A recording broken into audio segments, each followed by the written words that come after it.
With the death of Charlie Kirk and the Charlie Kirk Memorial and God taking home Vodi Bakum, what is God doing? The good things and the bad things going on in the political movement and the church on this slice of fresh bread.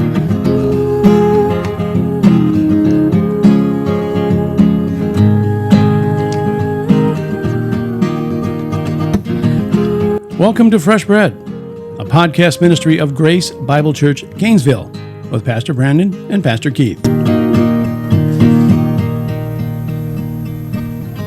Well, thanks for clicking on Fresh Bread. Fresh Bread, we're bringing the truth of God's Word to a starving world. Fresh Bread Podcast 120. Fresh Bread, where we try to sort the truth from the fact and the fiction and all that good stuff. So we are trying to do that, and we are also legal in all 50 states. So we're proud about that. So we're going to jump in today. There's been a lot going on since we've last done the podcast. I don't know about California and Oregon. Oh, you're right. We haven't cleared waivers yet there. Yeah, we're still kind of wondering if we're outlawed there. We're still blocked, but we are legal here in Florida, so we're very thankful for that. But what we're going to talk about today is there's a lot going on since the last time we did our podcast. I think it was the Charlie Kirk was assassinated on that day. I think was the last day where we actually talked about it. And then since that time, we've had the Charlie Kirk Memorial. We've had things go on. We had Vodi Bakum, the Lord taking him home. And so my question to you as we start this podcast, Pastor Brandon, is what you think God is doing with all these things that are happening. We can even include John MacArthur in that. He passed away, what was it, a month ago? I can't even remember now, but we lost John MacArthur, Vodi Bakum, Charlie Kirk getting taken out, and then we had his memorial. There's a lot of questions I have for you about that. I'd like to ask you the good and bad about that memorial, but let me just start with the first one. What do you think God is doing with all this happening going on in our world here? Well, I mean, I don't profess to know what God is, what he has planned specifically, in detail. And, the fact that he's taking these men away has been, from a human point of view, it would seem like, okay, there's some voices of reason. There's some voices that we listen to and go to that are gone. And, and it seems like from our point of view that when we need those voices the most, we don't have them. But I think if you think about it, most people are in that position where, that most Christians are in that position where they need voices. They need men who can speak into their lives, and they need those guys to be able to better understand how they need to view life and view applying the scriptures. So a lot of people in that position, but I think what is potentially happening is that we're getting us in a situation where, instead of looking to sort of the big guys, I think that Christians are going to have to get back to looking to those who are just faithful guys. And, maybe they don't have the big platform, the big social media platform, but they are faithful, and they're faithfully proclaiming the truth. Now, I will say that, into the void that has been left, that I will say that there are people who are injecting themselves into that void, and some for better, some for worse. And, there definitely has to be a discernment going forward as to who, you're going to listen to, and not necessarily who you're going to listen to, but who you're going to actually listen to. And there's a distinction there that I want to make. And that is, we do need to listen to different sides of the arguments that are out there, but we need to be careful who we actually take heed of and actually take our our example from. And so, I say all that, ultimately, I don't know what God is doing. I don't know, if, very well could be, this is part of things proceeding from bad to worse, that, as this goes on, that God is taking away those influences that are more, the guys that are going to point us in the right direction, and there's going to be this confusion that comes, and that very well could be what's happening. That in his sovereignty, he's doing that. But other than that, I don't know. I don't. I wish I did. I mean, it would make things a lot easier. But I spent the last few weeks. I mean, obviously, we know our listeners. Many of them know I've been struggling with some illness, but I definitely spent the last couple of weeks trying to understand what God is doing, trying to understand how we are to respond as Christians in this situation. And so I spent a lot of time in prayer, a lot of time in thought, and trying to understand. But I'll admit that at this point, not that I'm confused, but at this point, I'm still in that fact gathering phase of saying, okay, what's really happening here, and which way do we need to row? And I think we're going to get into some of that, because there's definitely people who are taking advantage of what's going on, and they're saying, okay, this is the direction we need to row. And the question is, who do we listen to? So, yeah, I know I answered. I think I might have answered your question to a certain degree, but I think I answered a lot of other questions in the midst of that. No, and you sound like PJ Fleck, the head coach of the Gophers, row the boat. So I'm glad you brought that in. No, I was talking to some guys at church on Sunday, and we were going through some of the things the deaths of these giant men that have happened. And I remember it must have been about 5 years ago, I was trying to explain fundamentalism, evangelicalism, and progressive Christianity to some people. And I remember I made a list of, this is what I would call MacArthur and these guys. I would call them fundamental evangelicals. And then I had evangelicals, and then I had progressives. And so on the progressive side, I have, like Joel Osteen and Stephen Furtick and, all these guys over here. And then in the evangelical side, I had John Piper, maybe Tim Keller. And then on the fundamental evangelicals, I had MacArthur, Sproul, Washer, Lawson, Alistair Begg, and Vodi Bakum. And it's interesting on that list on the far right, MacArthur, the Lord took him home. R.C. Sproul is gone. Steve Lawson disqualified himself. Alistair Begg, I think, was borderline disqualifying himself. And Vodi Bachman was taken home. So all we have left really is Paul Washer. And it's interesting how we were just talking about that. So what is God doing in that by doing this? And we don't really know for sure, but we know he's doing something. And so something is happening. Well, for sure. And that's the reason I say I've been in prayer and thought, trying to understand which way things are going and how, what God really is doing, and trying to discern that. And because I know he's doing something, like he's not silent in this. And it's really, to put it bluntly, it's trying to figure out what is of Satan and what is of God. Yeah. And, what is satanic and what is godly, and trying to, what is, say it in the way James would say, what is from above and what is from below.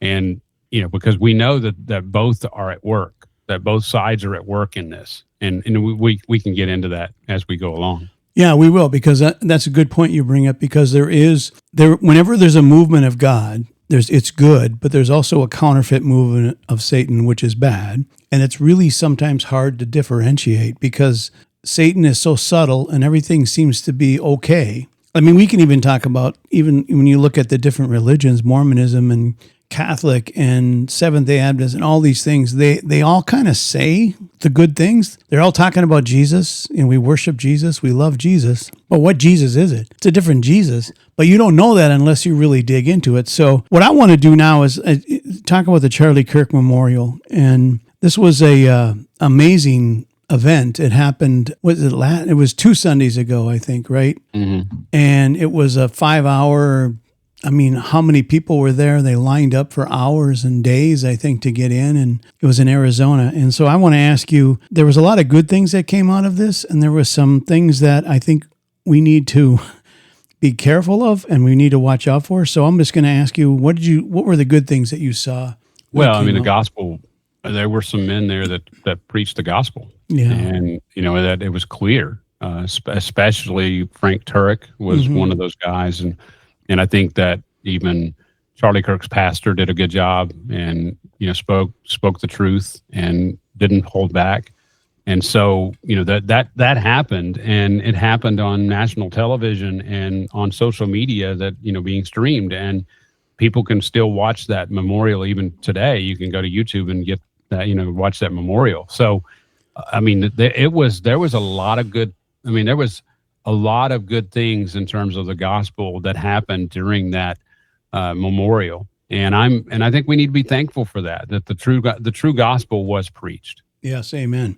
It caused a lot of people to rethink their life and caused them to go searching for truth. And so we know that a lot of churches were overly filled on that Sunday after, Charlie Kirk was taken out. And also it gave people, I think it's given people more boldness in their faith. Sure.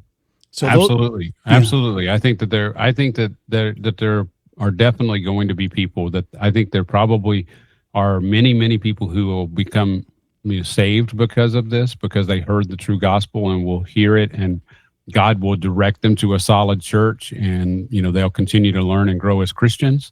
And I think we should be thankful for that.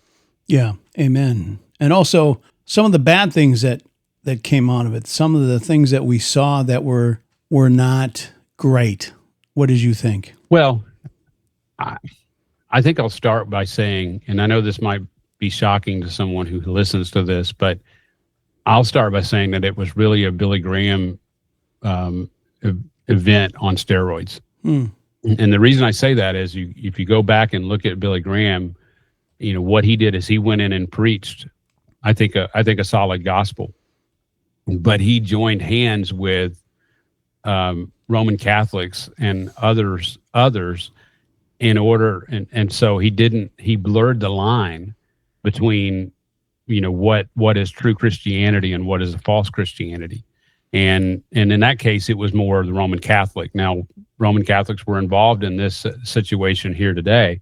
I think it's called Evangelicalism Divided by Ian Murray. I think that's the book that talks about Billy Graham and talks about what he did and the ecumenicalism that was going on. And I think it's the same thing that's happening, the same thing that happened with Charlie Kirk. And I think that the danger is that could be taken advantage of by certain people, and has been taken advantage of by certain people. From Glenn Beck, he's a conservative voice. I listen to him. I'm thankful for him in many ways, but he's a Mormon, and he's going to blur the lines in terms of the gospel. And, Glenn Beck spoke. You have a guy like Tucker who, you'd like to think that he's becoming a biblical Christian, and he said a lot of good things, but, I don't know where he stands. And ultimately, he's not a guy that I want to be teaching me and teaching others the gospel. And there's others. I mean, there's Hindus that were involved, Ramaswamy. I mean, so it really blurs the line when it comes to what is the truth. Yeah, absolutely. It was his memorial, and again, it's a memorial, so it's not a church service. So we understand that it doesn't have to be perfect theology because it's a memorial. Well, the problem is that it was modeled after a church service, and that's what I was getting to. But what we really saw, it was almost like a political religious hybrid kind of thing, right? Well, I think it was, and I think that's the problem, is that it blurred the lines. And it not only blurred the lines on the message, but it blurred the lines of what, as Christians we should be doing. I mean, they didn't make any bones about it. They made it into a worship service. And so they basically are having church there. But with that, they ended up having, all these different speakers that are, speaking, and in the midst of, the truth being proclaimed. And again, I think it blurred the lines, and I think it's dangerous. Yeah,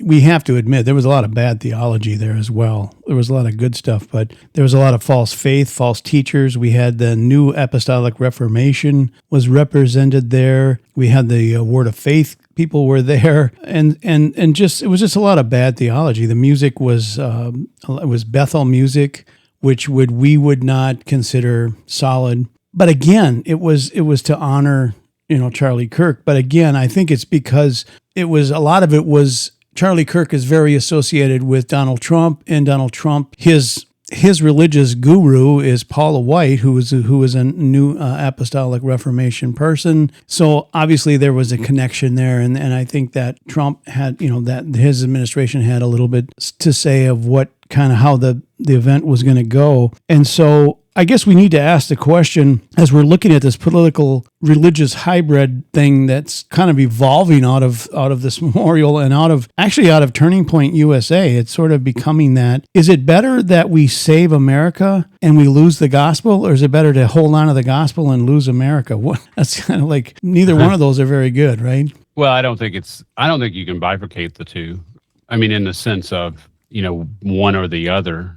I don't think we can give up the gospel in light of, because we want to save America. And yet at the same time, I think our desire should be to see this culture preserved, because, at the end of the day, as Christians, we are salt and light, to this world, to the culture. And, we're the ones who should be proclaiming the truth to the culture. And that's what the culture needs, is to know the truth and to act upon the truth. And so, to say one is more important than the other, obviously, if I'm going to choose, whether I'm going to stay faithful to the gospel, or if I'm going to try to save the world, so to speak, or save the culture, then I'm definitely going to choose the gospel, right? I mean, there's no question of that. But at the same time, I don't know that we can say, well, it's an either or. I think it's both, but I think that the focus has to be on the gospel. And I agree. And I think it's different when we talk about politics and the gospel, because politically we can unite with all different religions politically, right? We can. Charlie Kirk, his main stance of Turning Point USA was, I think his points were stop communism, stop censorship, stop war, stop inflation, stop the invasion at the borders, stop transitioning kids, stop racists, stop DEI, stop crime, stop tyrants. So he said we need to vote for Trump. And what he did is he needed the help of all of the church to really do this. And so they all worked together. All these churches united to help save the West, to help save America. Yeah, let's be careful with our terms. And I know you didn't mean this, but when you said the church, we have to understand that there's the true church, that I would say is the invisible church, if you will. It's there, but invisible is probably not the right word, but it's the true church, and it's made up of believers. And then there's the wider church that is sort of the visible church, and that visible church includes those who are quote unquote Christians but aren't necessarily believers or aren't believers. And so I would lump in that bigger church picture, if you look at how the world looks at it, the bigger church picture is that you have Mormons, you have Catholics, you have Jehovah's Witnesses, and all those that are in that big church circle. And then you have the small church circle that is the true church. I'm glad you defined that better, because what I was doing is I'm defining how the secular world would define the church. I think they would define the church as Roman Catholics, Mormons, yes, Seventh-day Adventists, Freemasons, Charismatics. All these people would be lumped into one giant. But what I was trying to say is Charlie Kirk. I'll ask you: did he have a biblical worldview when he was? I think personally, Charlie Kirk did have a biblical worldview.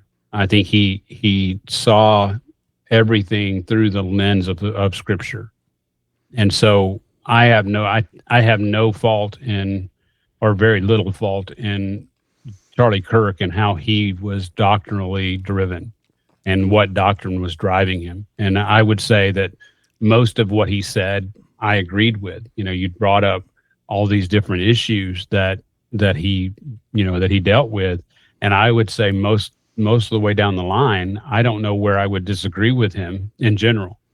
Then the reason is that those things that he was going for, or that he was pushing, he had a biblical foundation for them. So yeah, I think Charlie Kirk himself was a guy that was driven biblically, and I think that was good. Now, again, he did link arms with people. He did link arms with others, and for a political cause.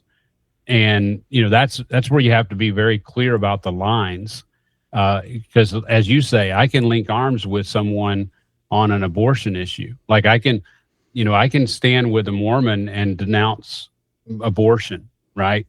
And I can stand with a Catholic and talk about God, marriage, and how God created male and female, and that we shouldn't be messing with that. I can stand with those people in those situations, and that's what Charlie Kirk was doing. But the problem becomes when you start blurring the line in terms of the gospel. Yeah, I mean, I think that's what Charlie Kirk was doing, right? I agree with you. I think he had a biblical worldview, but what he had to do is he had to blend the politics and religion together to create this. It's kind of like a patriotic Christianity, like we talked about when we're going through the Doug Wilson interview, this Christian nationalism. And so he had to blend all these together. It's like this big pot of all these different theologies coming together politically to fight the same enemy. We would join that in the political fight, but not in the theology doctrinal fight of the gospel. We could not join that fight. Absolutely, and I think that's where the funeral blurred the lines, and I think that's where we have to, as Christians, we have to be wise, and we can say, yes, there's some good things that came from this, and there were some good things that Charlie Kirk did, but this is where where things went too far. Absolutely. So, do you think in our country, do you think we are at a turning point right now in the United States? Well, I think that the turning point. We've already turned. I think we're turned. The conversation is completely different than even 6 months ago. When Trump was, when Trump was elected, I don't think I would have envisioned any of what's happened.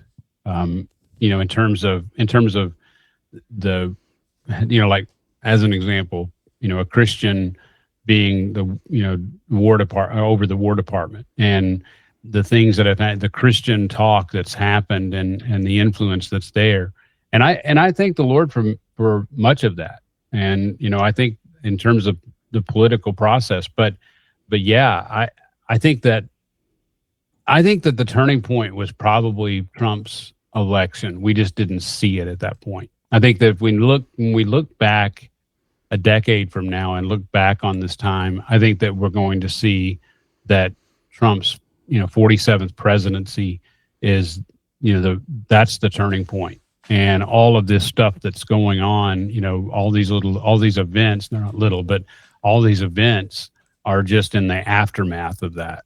I agree. Did you think, or I should ask, how many people do you think saw Charlie Kirk as an evangelist, or did they just see him as a political guy? Well, I mean, I do think that people, they blurred those lines, and I think that there is a sense that he was an evangelist, and because he did preach the truth, or to speak the truth. I shouldn't say preach, but I should say speak the truth. He did speak the gospel in the midst of those things. How he was seen, I don't know if I can answer that. I don't know if he was seen more as a political operative or as an evangelist. I mean, I see him more as a political operative that had a foundation of Christianity, a biblical foundation. That's how I see him. And did he preach the gospel and people come to know the Lord? Well, I think so, probably so. But I don't see him as an evangelist. But I have, to kind of give a quick understanding, I see evangelist in a different light than, I think biblically, than a lot of people do. Evangelist is not just someone who preaches the gospel, but evangelist is someone who preaches the gospel in a context that needs a church established, and they work toward establishing that church. And I don't see Charlie Kirk in that light. Now, what did he preach the gospel, and was he an evangelist in that way? Yeah, I mean, I can see that, but I just wouldn't say he was an evangelist. Now, what do other people think? I think that there probably are people who saw him as an evangelist. And what's funny is I even compared his funeral to, that happening to the Billy Graham, Billy Crusade. Graham, Billy Graham Crusade, yeah. Yes. And so, yes, I mean, in that sense, he definitely, there's an evangelistic focus that he had. Well, as I was going to ask you, the reason I asked that question is, do you think he was taken out because of his Christian belief or his political beliefs? Or is it both? Like, people hated him so much. I've heard people talk about that. I mean, I think if you look at it from the point of view of the assassin himself, I think he thought that he really thought that what he understood about the trans community and what he said about the trans community, I think that's what drove him specifically to kill him, right? I mean, to pull the trigger. I think specifically he wanted to stop what the killer, Tyler Robinson. I think he wanted to stop what he saw as hate by Charlie Kirk. And so I think if you look at that from that point of view, the trigger was what Charlie was saying about the trans movement. And I think you would have to say that the foundation for what he was saying about the trans movement was biblical. And so, there's a biblical understanding. So yes, I think that Charlie Kirk was killed because of his stance on biblical truth. Yeah.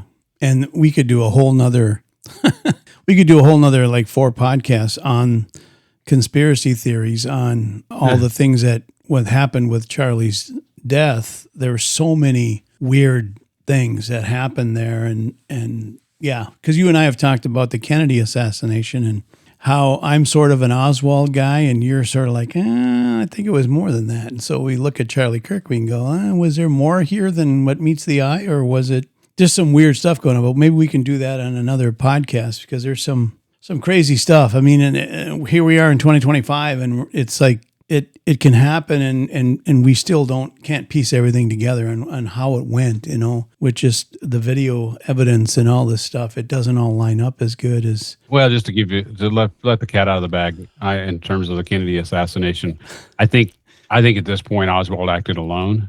You do? You're with me now. Let me finish. I got excited for a minute. I'm not completely agreeing with you, but I think he actually pulled the trigger. I think he's the one that shot Kennedy at this point.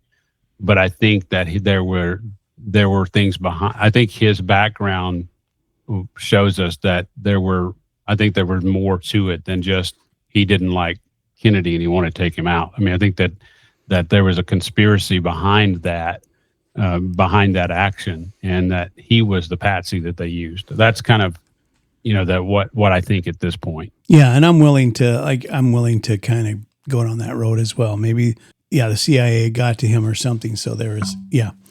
I mean, we're getting off topic, but he had to have a motive, and I don't think that motive was, I don't like John F. Kennedy, right? Yeah. Or I don't think that motive was, I want to become famous, but for killing a famous guy. I think there was a motive beyond that was behind all of it, and I think that motive was tied to, whatever shadow group that was behind, whether it's CIA or whoever. So. Yeah, and for me, with the Charlie Kirk assassination, there's some discrepancies that I see. I don't know, when you watch the video of Tyler Robinson running off the building, then jumping down, it's weird that he's running before the shots are fired, and so like they don't show him laying down, they just show him running, and then they don't show him with the rifle. But then he disassembled the rifle, put it in a bag, jumped down, went in the woods, reassembled the rifle. There's all these, it's just so many things are weird about all this. And like I said, I don't know all of it, but it's just, nothing is ever like rock solid. And even when you watch something happen there's always, what happened? Are we seeing the truth? Is this truth? Is this AI? What are we watching here? It's getting to that point in our world. So, but we'll definitely talk about this down the road here a little bit more as time goes on. And there's just some weird conspiracy theories out there, but some of them are like, makes you wonder. But let me just ask you, getting back to what we were talking about with the Charlie Kirk Memorial and all the unifying all these different denominations and and beliefs and things. But so are we about to enter? I'm just going to ask you. Some people believe we're about to enter into this, and I don't know. I was going to see what you thought. Are we about to enter into a Bible revolution? Are we entering into this giant revival that some people are seeing? Well, I think that's a qualified yes. And I mean, yes, because I think the true gospel is going to be preached, and I think there are going to be many who come to know the Lord, as the time gets nearer. I think that there's going to be many who come to know the Lord, which I'm prayerful and hopeful that is the case. The problem is that I think maybe you said this, you and I were talking before we got started. The problem is that there's a quote, and it's attributed to Winston Churchill and also to Rahm Emanuel, but never let a crisis go to waste. And I think that I think Satan is not going to let this lie. I mean, he's not going to let this go to waste. He's going to use it for his purposes.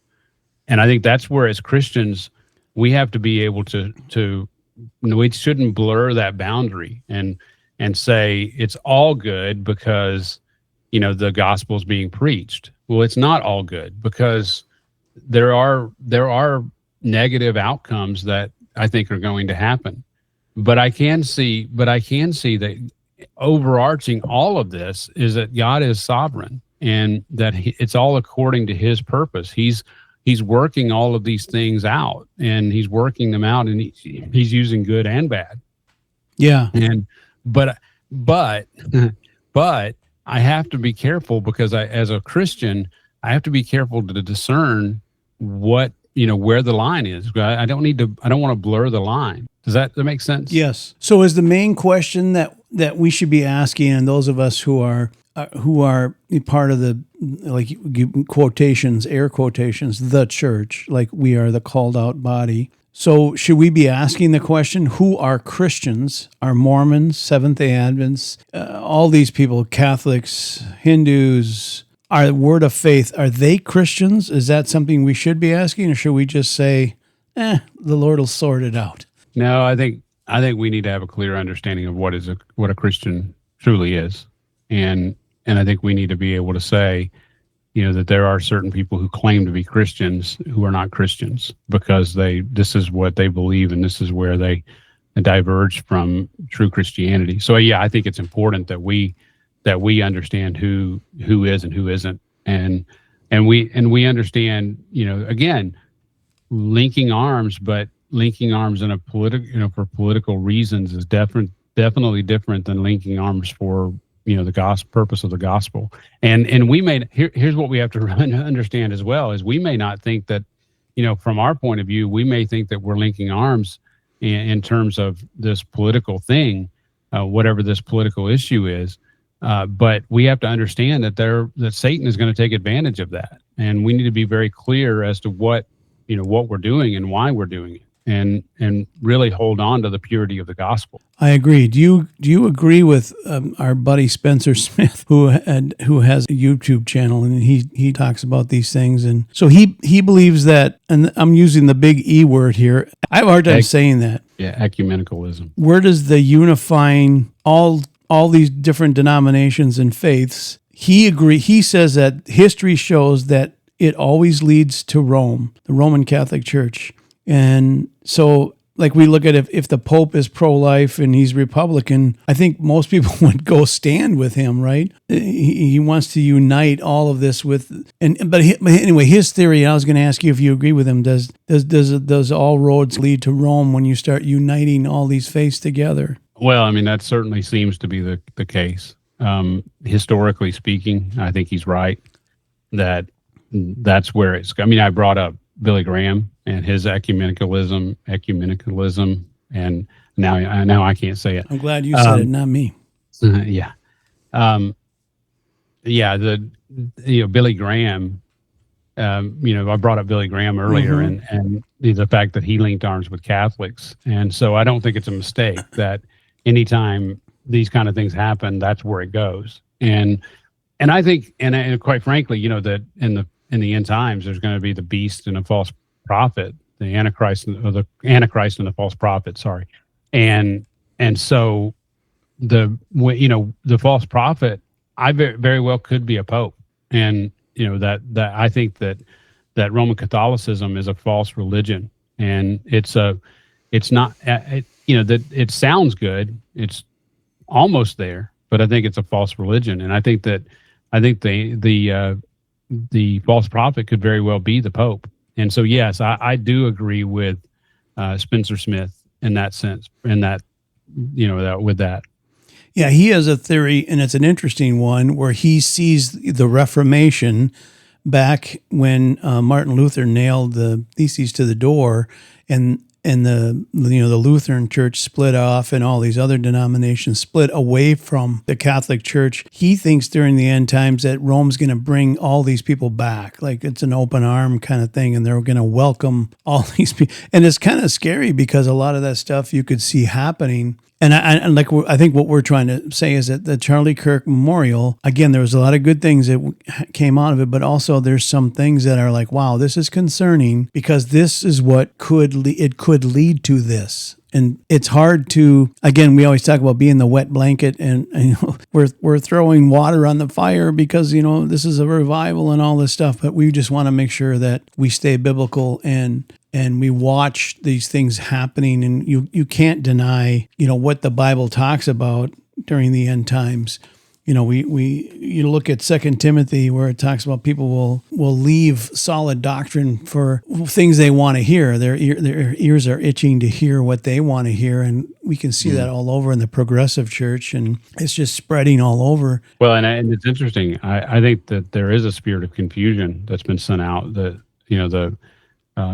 Paul talks about it in 2 Thessalonians, the deluding influence, and that's going to mislead, even if possible, the elect. And so I think that there is definitely that spirit that's at work right now among, using Paul's words, among the sons of disobedience. And I think that the danger is that we as the elect get led astray by the lies that are out there. Yeah, absolutely. And it's really hard not to jump on, I always call it the bandwagon, jump on this movement because you're like, oh, this is the Holy Spirit, so let's jump on it. But we have to be careful that there's two kind of spirits in the world, right? There's the Holy Spirit, and then there's a bad spirit, the satanic, and Satan is a counterfeiter, and he's going to use everything. So we just have to be careful. I would say not. I'm always one of these guys that if everyone's moving this direction very quickly, take a step back and just make sure that this is something that is biblical. And so I just I'm going to ask you this, unless you had something more you wanted to add to that. No. I've heard Glenn Beck say this, and again, a Mormon, so we would consider Mormonism not Christianity, but he is going around saying that there's been 2 Christian martyrs in the United States of America. Charlie Kirk is one, and Joseph Smith is the other. And that is something that we definitely would not agree with, right? Well, for sure. Joseph Smith was a heretic, and he was not a good man. He was a man who, as a matter of fact, in I think it was Illinois, he was, basically sleeping around with everybody, all the men's wives, and ultimately they ended up killing him for it. And so, to say that, and I know that sounds harsh, but I think it is, history bears that out. He was truly a false prophet. He was truly a man who had, he was an ungodly man. And so to call him a Christian is he's not even in the realm of Christianity, in my opinion. Obviously wrote the Book of Mormon, and says he did it from these plates that he found, and just bizarre stuff if you really sit and think about it. And to call him a Christian would be a stretch. To call him a martyr would be a stretch. I mean, well, not just a stretch. It would be, you just can't say that. I mean, he's not a martyr. He died because he was an ungodly man. And so, yeah, he was absolutely not a Christian martyr. Yeah, I would agree with that. I don't think you can compare the two. But I know that's kind of where we're moving to. We're starting to open our arms a little wider and embracing some of these things, which again can lead down a bad road. So getting back, unless you want to finish something. Well, and Charlie Kirk, is he a Christian martyr? Well, that's a good question. I think, I think that there's a sense where he is. I mean, I think there's a sense that he died, and I said it earlier. He died because of his stance on, the trans movement, specifically to Tyler Robinson, the assassin. He died because of his stance on biblical truth, and so, I think that in that sense, I can see where he could be considered a martyr, and because he died for his stand on biblical truth. But I definitely wouldn't lump him, if he is a martyr, I would not lump him in with Joseph Smith.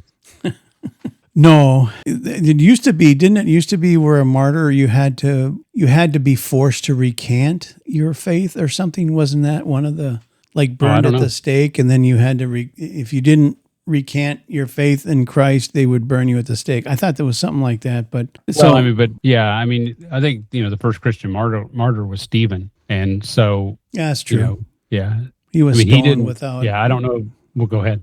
I was going to say they weren't forcing him to recant, but they were upset about what he was saying. Yes.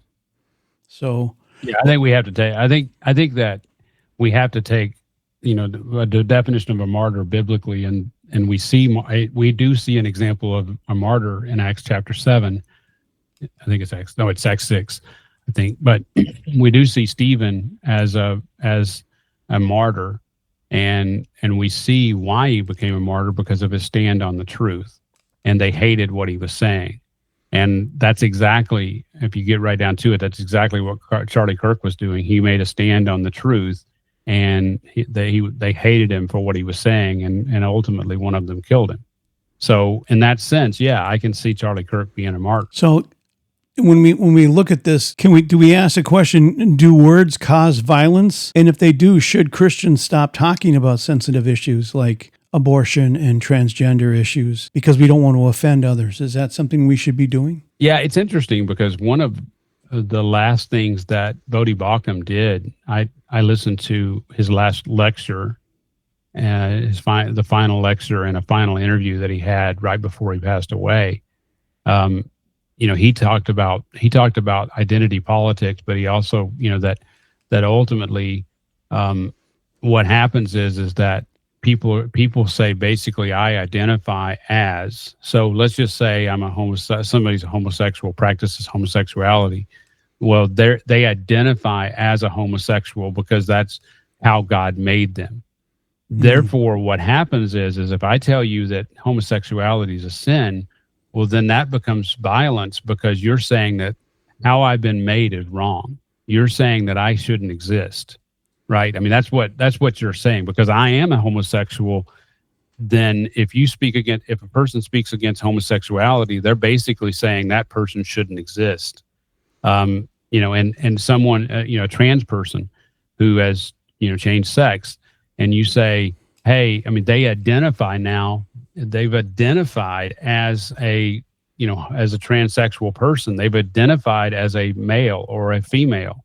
That's their identity. And so if I tell you you're not a male, because you're not a male biologically, then basically that's an attack. That's violence, because you're telling me I shouldn't exist. And so what happens is that on the other side, that basically, because we're being violent with what we're saying, that gives them the right to be violent in other ways. I mean, like with guns and knives and things like that. Okay, so does that mean we should stop talking about that as Christians? We should stop violent. No, do they have a sacred space that we shouldn't violate? No, because we have to recognize that homosexuality is actually a sin, and it's something that someone practices. They don't identify. They're not homosexual. Like that's not their identity. They're actually a person. They're actually a person who has been made in the image of God, and they are sinning. And so I must speak to them the truth. The truth of the word of God is that you're practicing sin. You are doing something sinful, and it's not who you are, it's what you're doing. And so I think, yeah, for sure, we have to be willing to speak those words, and they may take those words as violence, but we can't stop saying them.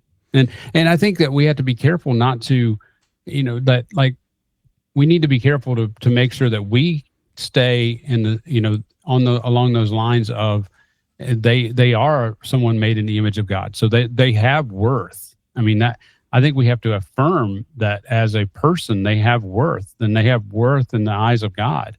But that doesn't mean that that means I have to tell them the truth and not hold back, if that makes sense. Yeah, it's kind of like what we talked about, speaking truth in love. It's actually more loving to tell someone that they are in sin and need to repent than just say, I don't want to offend you, and so I'm just going to let you live your life and never know the truth. Yeah, and that for sure, that love and truth go hand in hand, and Jesus in John 1 is full of grace and truth, and so we have to recognize that we're not being loving if we don't tell people the truth, and but just telling them the truth without loving them and understanding that they are someone made in the image of God who God can redeem, then we've missed the boat on that as well. So I mean, we have to understand it's both, and I have to be willing to speak the truth, but I need to do it in a loving way,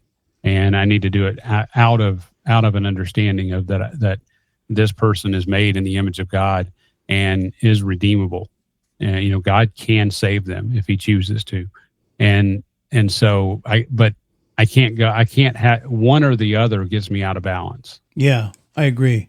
All grace and no truth is not grace at all, right? Exactly. All truth and no grace is not truth. Yeah, that's a good way to look at it. And again, we're talking about the Charlie Kirk Memorial and all the good things that came out of it, but also the things to be careful about, because we do believe God is moving. He always is moving, but also Satan is also working. And yeah, so God has his purpose in what's happening. I absolutely. mean, he has. We don't know. May not know exactly what that is, but he has his purpose. But we can't miss the fact that Satan is going to try to use it for his advantage.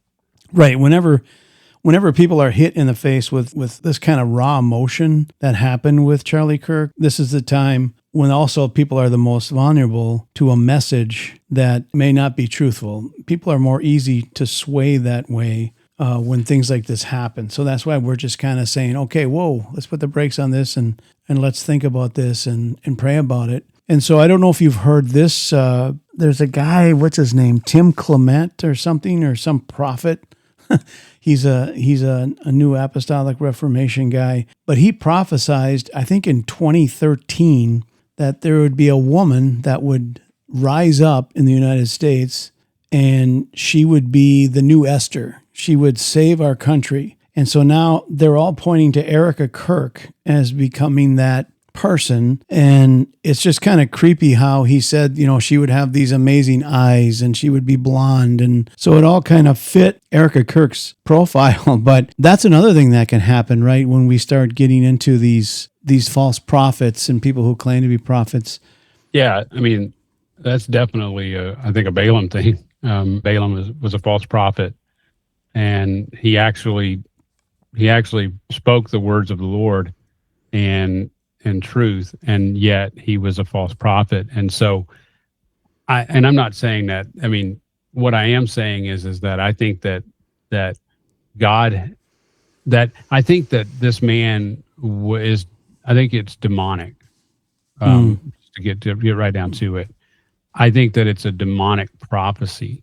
I think that I think that it probably was a true prophecy in that sense. I mean, in the sense of speaking something that's going to happen, but I think it was demonically driven. If it was, I think it was demonically driven, and so, but ultimately, what I want to be careful in not saying is that, is Erica Kirk then, is she going to be used in a demonic way? Well, not necessarily.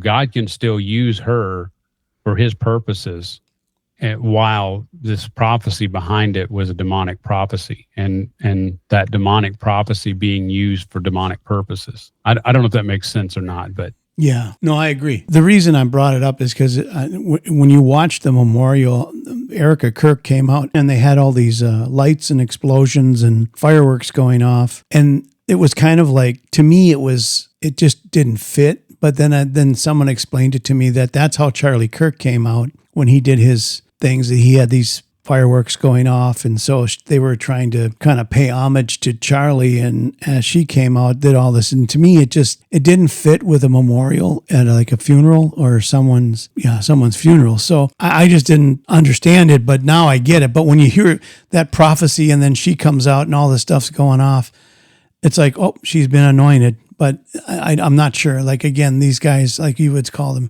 I would too, false prophets. But it's interesting to see how all this stuff is kind of falling into place. Will Satan use that to tempt her into doing something? Will she run for vice president or president or whatever? I don't know. It's interesting to see what happens down the road here. Yeah, I don't profess to know where her heart's at and what her motives are. So whether or not, her motives were good and right, I pray they were. Is it outside of the realm of possibility that she'll ultimately turn? Because of the nature of sin and the nature of the human heart, I have to say that is a possibility. But I would stop short of saying that she was being demonically driven herself. I just think that this prophecy, because it's funny, because the people you're talking about, the NAR and those people, Bethel, those people are all, I think that's a demonically driven religion. And so I have no problem with, can the demons, quote unquote, speak the truth or prophesy, in that way? Well, if you think about the Egyptian, response to Moses, there were guys that were conjuring up miracles, right? And so God, I think, does allow that. And he does allow ungodly prophets that can speak the truth, but I think it's, again, they're demonically driven. So I was going to ask you this question. It's an interesting question. Do demons know like future events? Do they kind of do they know the future, or is it just angels? But they are fallen angels. Do angels know the future? Well, I think that God can reveal that to them for his purposes.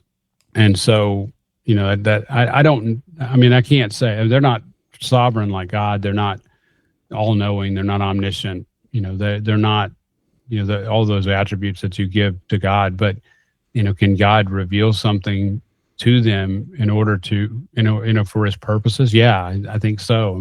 Job chapter 1, he revealed to Satan, Job and that sort of thing. And so, yes, I think that I know. Well, the answer to the question is no. I don't think they can prophesy in that sense, like they're all knowing, omniscient. But I do think that God, for his purposes, can reveal things to them in order for them to use in that way. Interesting. You have to see everything through the lens of the sovereignty of God. That this is something that like Satan has been given control of the world, right? But ultimate control of the world is God, right? Because God controls Satan, and he uses Satan for his purposes.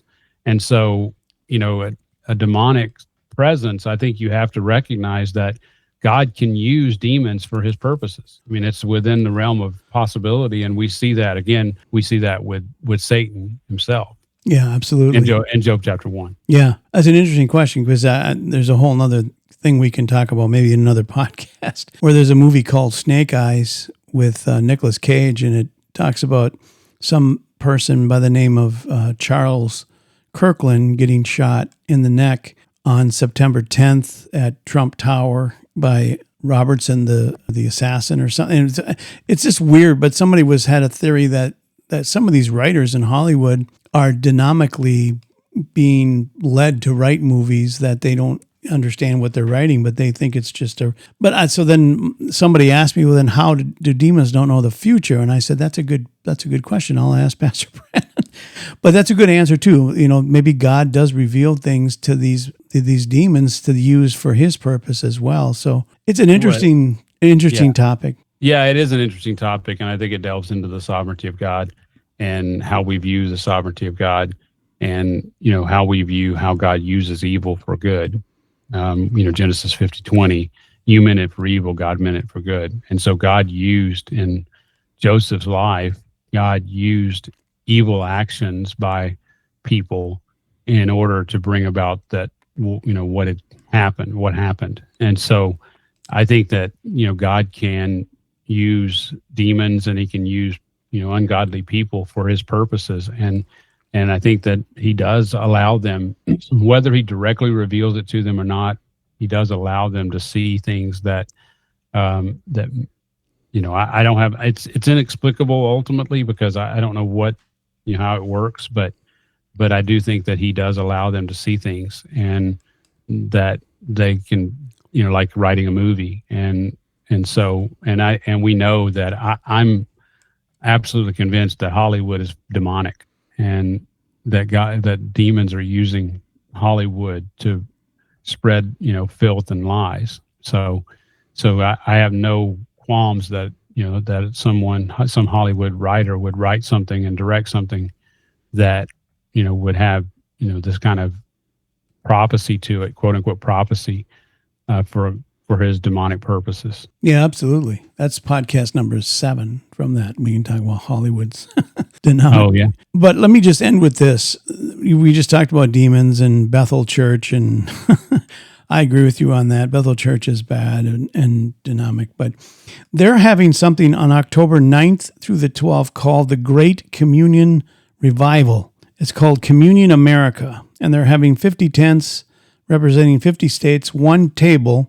It's going to be a mile-long communion table, and what they believe is what they're trying to do here. What they believe they're going to do is open a portal, and it's a portal of mercy and revival in America. And they're bringing, New Apostolic Reformation people together, Catholics, and it's called a blood revival. So I wanted to ask you the timing on this and everything. And I don't know. I know we don't know where this is going to go, but do you think this is another continuation in our warning to be careful for what's coming? Well, you brought it up earlier. Basically, a nationalistic religion. That I don't know if you've said that on this podcast or if you said that prior. I think I did. Yeah, that that we need to be careful of creating a new Christianity, which is not Christianity at all, but is a patriotic Christianity, where you have Christianity mixed with politics, so to speak, but it becomes a religion of its own. And so I could see something like this communion, bringing people together, for a common purpose, and being part of that, new religion that is potentially coming along. Yeah, whenever you talk about opening a portal, that kind of scares me, because portals are usually not good. Yeah. I don't know that we need to be opening portals. No. No. Yeah, especially when they're kind of, satanically led portals. I mean, it's just kind of freaky, but. Yeah, it reminds me of Indiana Jones and the Raiders of the Lost Ark. They opened the ark, and all the, and I guess it was supposed to be the Spirit of God came out, but it destroyed everybody around. And so it kind of reminds me of that. I mean, opening a portal and all of a sudden, God strikes them all dead. But hopefully that won't happen. But it is a little bit of a scary deal. So yeah, and that could be podcast number 8 off this, because we could talk about how Nazi Germany, there was a lot of occult mixed in with that. They really were looking for the relics, like in Indiana Jones. That's true. They were looking for all these religious relics to give them power. So it's interesting how all that kind of syncs together. Yeah, so, who is the pastor, the German pastor that stood against Hitler, actually tried to kill him? Bonhoeffer, Dietrich Bonhoeffer. I watched a movie about him that kind of went through that whole thing, and it's interesting that Germany was that Hitler was taking the church and using the church for his propaganda. And there were priests and that were part of the church who were going along with it. And Bonhoeffer was one of the ones who resisted it from the beginning. And at least that's how the movie portrayed it. And so yeah, I mean, I there definitely are parallels here. Yeah. Of that we're talking about a patriotic movement that's mixing Christianity together and a new religion, and you have Germany that did something that was very similar. Now, I'm not saying that Trump's a fascist or anything like that. I think that he could be an unwitting pawn in all of this, so to speak. So yeah, I agree, and I do think that's a good example of church and state kind of combining, and they did it in Germany, and it didn't work well. And yeah, well, they changed. I mean, they changed the Bible. Like he rewrote it. He, and made additions to it that made him look like he was, whatever he was trying to portray himself as. And the priest went along with it. The people who should have been standing against him went along with it. And so, there are definitely parallels, and Trump may not necessarily be the guy that does that, right? He may not be the guy. I'm not trying to equate Trump with Hitler, because the left does that way too much. But is there a possibility, something that we need to be concerned about and discern? Yes, I think so. Yeah. Because Satan doesn't have any new tricks. No. So, I mean, he's just going to use the same tricks over and over. Yeah. Well, we'll continue watching everything and see what happens, and continue doing these podcasts. So yeah, I just I'm sure that as people listen to this, that there are going to be things that they don't agree with or don't understand that I said or you said. I think we have to, to give grace to one another as we work through this confusion. I do think that we're undergoing a diluting influence, and there's a spirit of confusion, and that we're disoriented, if you will, as we go through the battles. And so what we're saying is that as we try to discern what's happening, we're going to get some things wrong. I mean, we are. And just like when the battle is raging, soldiers do the wrong thing. They don't do the plan. But we have to recognize that, we are in a battle. We're in a spiritual battle that's spilling itself over into, a real true battle. And so, well, not that the spiritual battle isn't true, but it's an actual battle that's physical.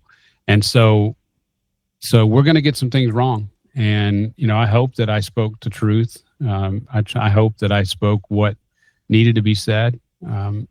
But at the end of the day, I hope that people will give me grace. And if they disagree with something, that they'll give me grace as I give them grace, as we discuss this and debate about it and try to understand. I mean, that's what it's all about. Going back to Charlie Kirk and words and debate. I mean, we as Christians in the church, we need to be talking about these things, and we need to understand that I'm going to get some things wrong. You're going to get some things wrong. But as we come together, as we debate, hopefully we'll be able to align on what is actually the truth. Yeah. And I think that's well said, because, again, I don't want people to slap themselves on the head and go, oh gosh, these guys, they're against everything. We're not. We're just shepherds trying to protect the sheep. And we just are saying, look, there's some things here that just don't look kosher. And we're just trying to say, yeah, there's a great movement of God, and God does move, and it's wonderful and all this stuff. But then there's also, right alongside of that, there's the false, Satan's doing his thing. And so we're just trying to make sure people don't fall into the gap and get swept up into something that isn't true. So, yep. Yeah, we're not trying to be the wet blanket, but, we are. But that's what... Do wet blankets keep you warm?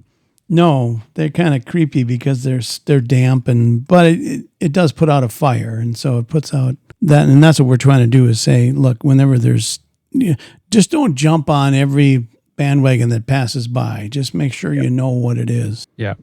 Yeah, you definitely don't want to jump on bandwagons because then you have to fall off and you might get hurt. So it's like when the circus came to town, right? There's all these bandwagons and there's clowns and all these things. They can distract you, and just make sure you know who the clowns are. All right. Now we're talking about creepy clowns. Yes. Nobody likes a clown. Sorry.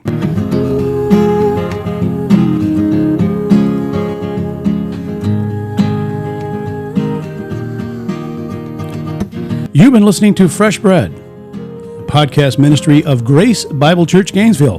For more information, go to gracegainesville.org. And thanks for listening. Sorry if you're a clown.